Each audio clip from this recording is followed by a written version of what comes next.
I want to go through this.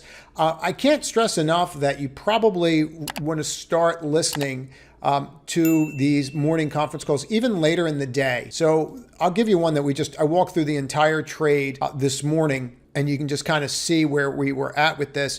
We were talking about that this morning, and then when it flipped this doji, that this could run. And I'll just show you the level that we were talking about. Let me zoom in on this so you can see what I'm talking about. So when we're on these live calls, if something live is going to be trade, I'll just call it out, and then you can do whatever you want with it, but at least you know. So wicks are what? Price rejection. So the moment that we spiked up on this news of this partnership, we got to that 90-40 level, and that marks a bottom. Now, what else could mark the bottom? See this long-legged bar here? It's not really a dragonfly, but it's this long-legged doji. 90-40. And what you're doing here is you're flipping.